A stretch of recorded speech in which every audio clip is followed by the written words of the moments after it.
Olá, bem-vindo ao Fixomos. Eu sou a Vlange e hoje vou mostrar como fazer pontuação de diálogo de livro do jeito certo, considerando o jeito convencional de pontuar. Porque na escrita literária existe uma coisa chamada liberdade poética, que é a liberdade do escritor de quebrar aquelas regras, padrões da língua, quebrar a norma culta da língua. Então tem livros que fazem diálogos sem seguir essas regras que eu vou mostrar, e isso não tá errado. Ao contrário, isso dá uma certa literariedade pro texto, dá uma certa elegância, depende do estilo do autor. Por exemplo, livros que fazem pontuação de diálogo totalmente diferente são O Filho de Mil Homens, do Walter Hugo Mãe, Tu Não Te Moves de Ti, da Hilda Hilst. E isso vai do estilo de escrita do autor, assim como você também pode ter um estilo de escrita que não respeite essas regras padrões, da pontuação de diálogo, ou qualquer regra convencional da escrita, porque na verdade a arte, as regras na arte, elas não são leis invioláveis, são padrões estabelecidos para guiar a criação. Então é sempre bom você ler muitos livros e ver o que os autores fizeram e por que eles fizeram aquilo.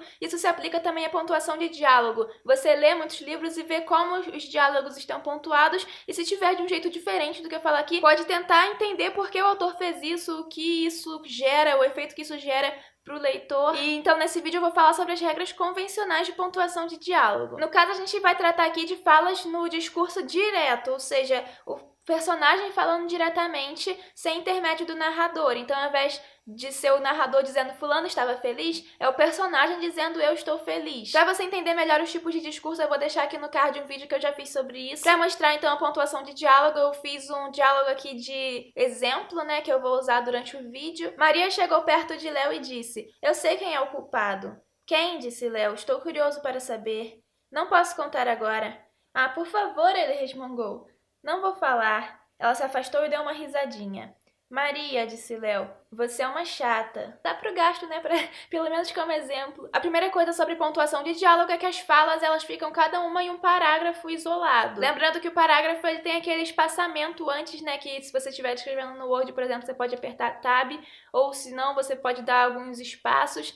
Mas se você estiver escrevendo em alguma plataforma, às vezes na internet, em blog ou no Wattpad, você não quer dar espaço, as pessoas muitas vezes não fazem isso. Então, se você não estiver dando espaço antes dos parágrafos comuns, sem diálogo, então você também não dá espaço nos parágrafos de diálogo, para poder manter esse padrão. Então, no primeiro parágrafo desse textinho, eu anunciei que a Maria ia falar, e esse verbo que anuncia a fala, no caso é o verbo disse, ele se chama verbo de elocução ou verbo de sende. A gente não é obrigado a usar o verbo de sende para anunciar a fala, mas se a gente for usar, então a gente coloca esses dois pontos depois do verbo. Mas se eu não quiser anunciar com o verbo de sende, aí eu não preciso colocar dois pontos. Aí poderia, por exemplo, colocar o seguinte: Maria chegou perto de Léo.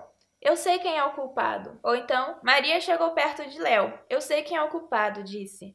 Ou disse ela, ou ela disse, tanto faz. Ou seja, é opcional você botar o verbo de sende, e também é opcional você colocar ele antes da fala ou depois da fala. Só que, óbvio, se você for colocar antes da fala, você não precisa colocar depois também, porque, fica uma coisa desnecessária, uma coisa esquisita. Maria chegou perto de Léo e disse: "Eu sei quem é o culpado," disse ela. Eu já vi isso em alguns textos, assim, no Wattpad, e, gente, isso é completamente desnecessário. Você não precisa colocar duas vezes que foi a Maria que disse, sabe? O leitor já entendeu. Então, voltando aqui à versão normal do nosso diálogo de exemplo, eu anunciei a fala da Maria, depois dei um Enter, para iniciar um novo parágrafo, e nesse novo parágrafo eu coloquei a fala da Maria, depois eu abri de novo um novo parágrafo para colocar a fala do outro personagem. Porque dois personagens não podem ter fala no mesmo parágrafo, é um parágrafo para cada fala. Mas agora, como vocês estão vendo, um único personagem pode ter dois momentos de fala, ou até mais, no mesmo parágrafo. Na verdade, é o ideal que seja no mesmo parágrafo, para não ficar confuso. Esse disse Léo, que tá entre os dois momentos de fala do Léo, ele tá, entre dois travessões, porque o primeiro travessão indica que o momento de fala anterior acabou, e o travessão que tá depois do disse Léo significa que tá começando um novo momento de fala desse personagem Léo. E esse disse Léo pode vir tanto entre os dois momentos de fala, como ele pode vir depois da fala, e no caso a fala não precisa ser dividida em dois momentos. Então, com disse Léo no final, ficaria: quem? Estou curioso para saber, disse Léo. Nesses dois casos, o disse está em letra minúscula. Por quê? Porque é um verbo dissende. Lembra que eu falei? Verbo de elocução ou verbo dissende, aquele que anuncia fala. E quando a fala é encerrada ou interrompida por um verbo dissende, essa fala ela não recebe ponto final. Aí o verbo dissende, a frase, né, que tá com o verbo dissende, vem em letra minúscula. E o ponto final vai vir depois desse disse Léo, né? Depois dessa frase com o verbo dissende. Então, em quem? Estou curioso para saber, disse Léo. O ponto final não vai vir depois de saber, vai vir depois do disse Léo. No primeiro caso, quem disse Léo? O quem, ele termina com ponto de interrogação, né? Uma pergunta. Só que mesmo assim o disse Léo, ele vai vir com letra minúscula. E o ponto final depois do disse Léo. E com ponto de exclamação também é a mesma coisa. Porque no diálogo, o ponto de interrogação e o ponto de exclamação, eles são simplesmente para mostrar o tom que o personagem está falando. Se é um tom de pergunta, ou se é um tom de grito ou de exclamação, né? Na linha, por favor, ele resmungou, o resmungou é o verbo dissende dessa frase, só que tá escrito ele resmungou e não resmungou ele. Então, o ele tá vindo antes do verbo dissende, mas mesmo assim ele vem com letra minúscula, porque tá acompanhado do verbo dissende. E é opcional você colocar ele resmungou ou resmungou ele. Mas é bom que tenha um padrão, então se você ficar botando disse ele disse ele, ficar alternando muito, pode ficar esquisito. É bom você deixar um padrão. Ou você coloca a maioria das falas com ele disse, ou a maioria com disse ele, ou disse, ou resmungou, ou gritou, qualquer verbo dissende, tá, gente? Nessa linha aqui, não vou falar, ela se afastou e deu uma risadinha. Vocês estão vendo que tá diferente, porque ela se afastou e deu uma risadinha. Essa frase que tá vindo depois da fala começa com letra maiúscula, a fala tá terminando com ponto final. Isso acontece quando a frase que vem depois da fala não tem verbo dissende. Geralmente, quando isso acontece, essa frase está mostrando alguma ação do personagem logo depois da fala, ou então durante a fala. E também pode ser uma ação entre dois momentos de fala, como seria nesse caso aqui. Não vou falar. Ela se afastou e deu uma risadinha enquanto o Léo fechou a cara. Vai ficar sem saber, otário. Voltando ao nosso diálogo normal do exemplo. Nessa última fala, Maria, disse Léo, você é uma chata.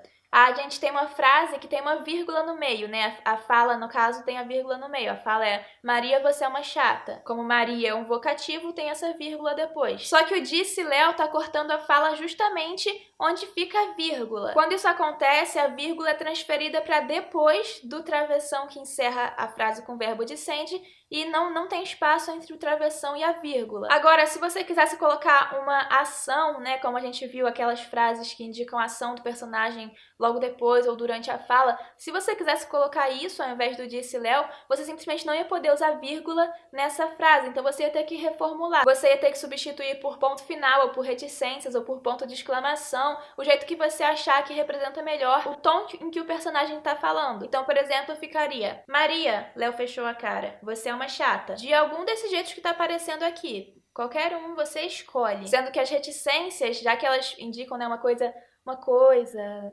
assim, uma fala que fica no ar, as reticências, elas representam melhor a função da vírgula nesse caso, ou melhor, o tom que a vírgula dá para a frase. Então, né, fica aí a dica. O ponto final e o ponto de exclamação já daria uma pausa. Maria, você é uma chata. Agora, uma coisa que pode confundir é, por exemplo, se a fala fosse assim. Maria, Léo fechou a cara. Então completou. Você é uma chata. Nesse caso, você vai ter um verbo dissende seguido de dois pontos, ou seja, anunciando uma fala que ainda está por vir, só que no meio de dois momentos de fala. Quando isso acontece, isso pode sim acontecer, tá? E quando acontece, você não vai dar o novo parágrafo depois desse verbo dissende seguido de dois pontos. Você só vai dar esse novo parágrafo quando o verbo dissende seguido de dois pontos estiver anunciando o diálogo, ou seja, ainda não começou o diálogo, assim como tá no início desse nosso diálogo de exemplo, né? Ainda não começou o diálogo, aí o verbo dissende com dois pontos está iniciando a primeira fala do diálogo, está indicando a primeira fala do diálogo, está indicando que vai começar um diálogo. Mas quando o verbo dissende seguido de dois pontos está vindo no meio de uma fala, você continua a fala no mesmo parágrafo normalmente. Outra coisa sobre essa fala aqui, essa linha, não posso contar agora. Nessa fala eu não estou anunciando quem falou, eu não estou indicando textualmente a pessoa, o personagem que falou isso. Primeiro porque isso não é obrigatório, e segundo porque se o leitor já sabe pelo contexto qual é a personagem que tá falando, é melhor não indicar, porque, né, fica uma coisa mais limpa. Porque se eu tenho só 2 personagens no diálogo e quem falou a fala anterior foi o Léo, então fica óbvio que quem tá falando essa fala de agora é a Maria. Mas agora, se você tiver muitas falas, mesmo que só tenha 2 personagens no diálogo, se você tiver muitas falas uma seguida da outra e você não tá colocando o verbo de send ou não tá indicando quem falou, pode ficar confuso, então é bom que você sempre deixe claro pro leitor quem tá falando. Esse é o mais importante, sempre deixar o texto claro pro leitor. Eu falei disso no meu outro vídeo sobre diálogo aqui do canal, que eu vou deixar aqui nos cards. E você também pode, ao invés de usar o travessão para indicar as falas, como eu mostrei em todos os exemplos que eu dei até agora, você pode usar também as aspas. Aqui no Brasil o mais comum é o travessão, mas os 2 jeitos podem ser usados. Tem inclusive textos de autores brasileiros que usam as aspas ao invés de travessão. E se você for usar as aspas, a pontuação ficaria assim, usando o nosso diálogo de exemplo.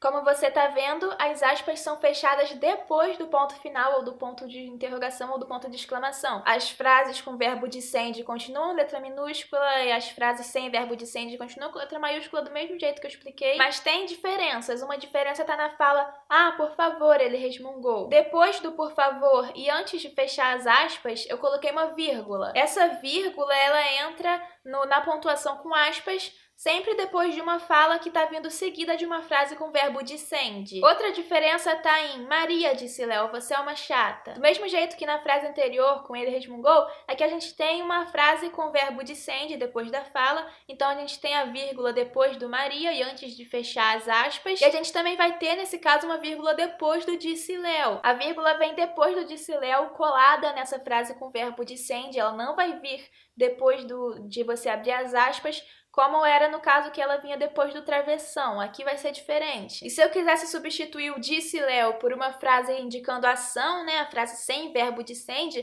seria a mesma coisa que no anterior, eu não ia poder usar vírgula. Então ficaria de um desses jeitos aí que você tá vendo. Quando a fala do personagem é muito grande, você pode dividir essa fala em parágrafos, e aí no caso você vai começar o novo parágrafo de fala com aspas, mesmo se você estiver fazendo pontuação com travessão. Só que se você tiver mais de 2 parágrafos, então você vai fazer o seguinte, você vai colocar o primeiro parágrafo, que é o que inicia a fala desse personagem, vai ficar com a pontuação normal, se você estiver fazendo com travessão, vai começar com travessão, aí o segundo parágrafo começa abrindo aspas, só que você não vai fechar as aspas aí, você vai abrir aspas de novo no próximo parágrafo de fala, e só no último parágrafo de fala você vai fechar as aspas. Estamos no antepenúltimo ponto desse vídeo, e é sobre uma coisa que eu vejo assim entre textos de autores iniciantes, quando o escritor coloca o nome do personagem que tá falando antes da fala para indicar, né, que é esse personagem que tá falando. Até existem livros profissionais que fazem isso de vez em quando, por exemplo, em A Culpa é das Estrelas isso acontece em algumas partes, mas um livro que faça isso durante todo o texto ia ficar uma coisa chatinha de ler. Esse tipo de fala é como aparece em peça de teatro, quando você vai ler o texto da peça, ou então em roteiro de TV, só que, né, o roteiro tem uma formatação diferente, mas ele indica as falas assim.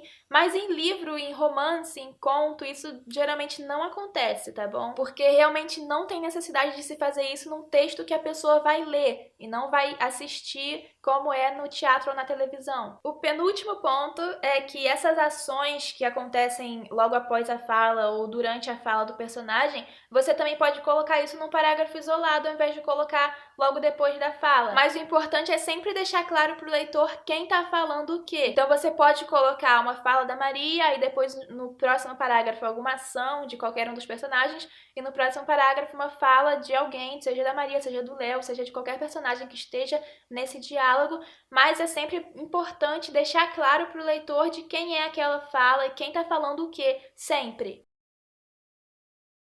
Como se coloca a travessão? Não é tão simples quanto seria se você pudesse apertar um botão e ter o travessão. Então você pode colocar a travessão das seguintes maneiras.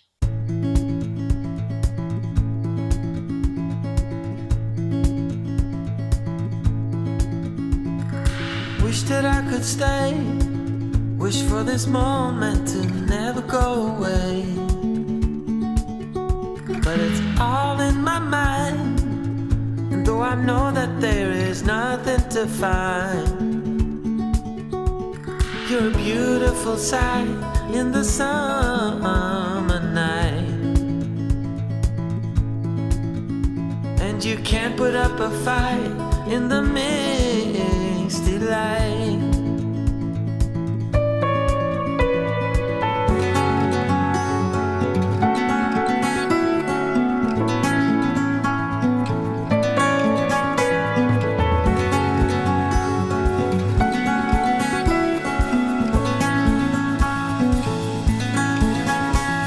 See how you've grown while you roam in the streets all alone.